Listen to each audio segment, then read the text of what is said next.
Nanan. Lecture du 8 avril.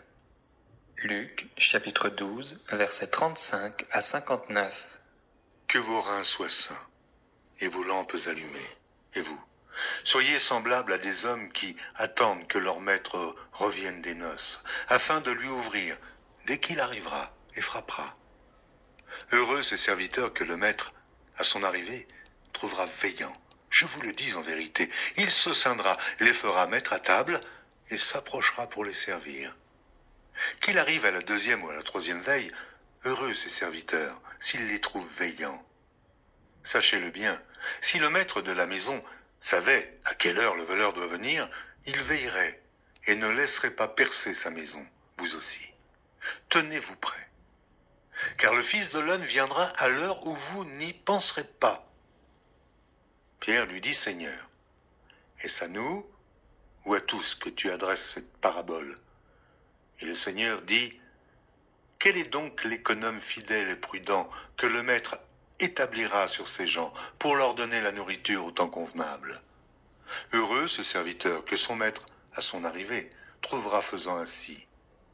Je vous le dis en vérité, il l'établira sur tous ses biens. Mais si ce serviteur dit en lui-même, mon maître tarde à venir, s'il se met à battre les serviteurs et les servantes, à manger, à boire et à s'enivrer, le maître de ce serviteur viendra le jour où il ne s'y attend pas et à l'heure qu'il ne connaît pas. Il le mettra en pièces et lui donnera sa part avec les infidèles. Le serviteur qui, ayant connu la volonté de son maître, n'a rien préparé, ni n'a pas agi selon sa volonté, sera battu d'un grand nombre de coups.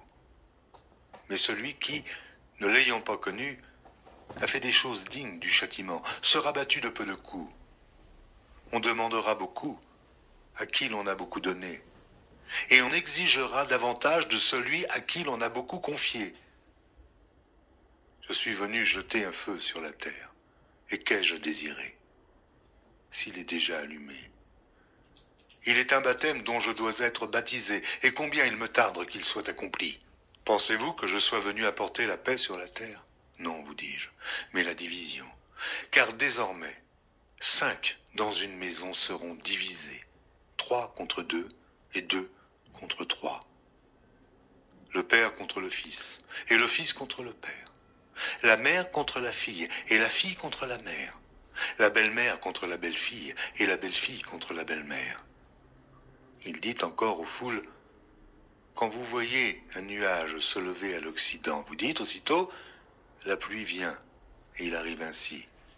Et quand vous voyez souffler le vent du midi, vous dites, il fera chaud, et cela arrive. Hypocrite. Vous savez discerner l'aspect de la terre et du ciel. Comment ne discernez-vous pas ce temps-ci?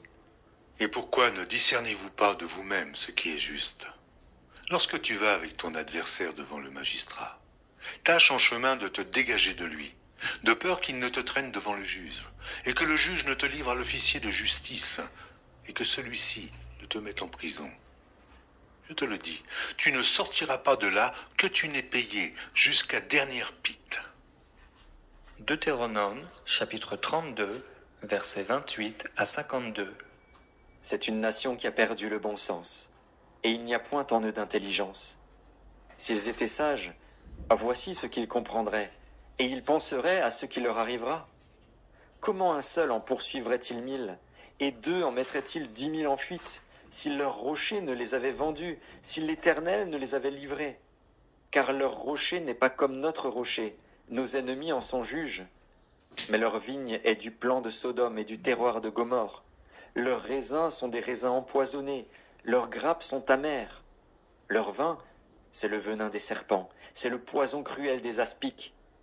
Cela n'est-il pas caché près de moi, scellé dans mes trésors?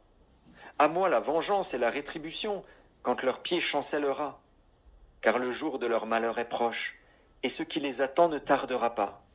L'Éternel jugera son peuple, mais il aura pitié de ses serviteurs, en voyant que leur force est épuisée, et qu'il n'y a plus ni esclaves ni hommes libres.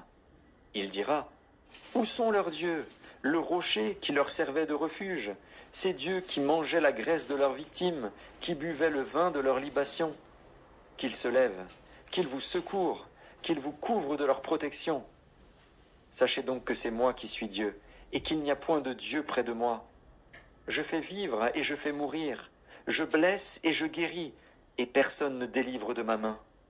Car je lève ma main vers le ciel, et je dis, je vis éternellement. Si j'aiguise l'éclair de mon épée, et si ma main saisit la justice, je me vengerai de mes adversaires, et je punirai ceux qui me haïssent. Mon épée dévorera leur chair, et j'enivrerai mes flèches de sang, du sang des blessés et des captifs, de la tête des chefs de l'ennemi. Nation, chantez les louanges de son peuple, car l'Éternel venge le sang de ses serviteurs, il se venge de ses adversaires, et il fait l'expiation pour son pays, pour son peuple. Moïse vint et prononça toutes les paroles de ce cantique en présence du peuple.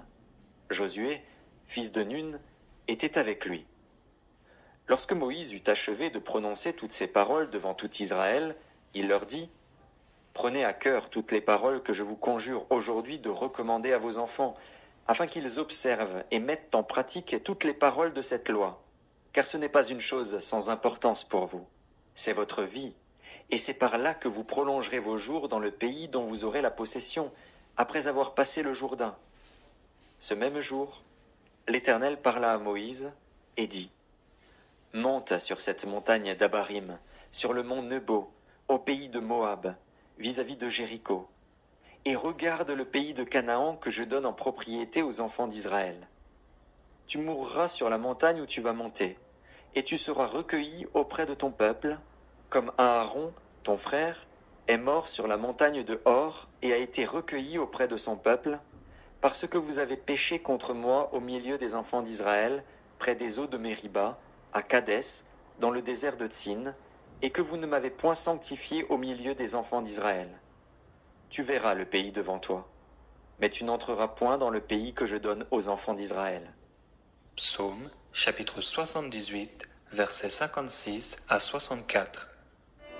Mais ils tentèrent le Dieu Très-Haut et se révoltèrent contre lui, et ils n'observèrent point ses ordonnances. Ils s'éloignèrent et furent infidèles comme leur père. Ils tournèrent comme un arc trompeur. Ils l'irritèrent par leurs hauts lieux, et ils excitèrent sa jalousie par leurs idoles. Dieu entendit, et il fut irrité. Il repoussa fortement Israël. Il abandonna la demeure de Silo, la tente où il habitait parmi les hommes. Il livra sa gloire à la captivité, et sa majesté entre les mains de l'ennemi. Il mit son peuple à la merci du glaive, et il s'indigna contre son héritage. Le feu dévora ses jeunes gens, et ses vierges ne furent pas célébrées. Ses sacrificateurs tombèrent par l'épée, et ses veuves ne pleurèrent pas. Proverbe, chapitre 12, verset 24. La main des diligents dominera, mais la main lâche sera tributaire.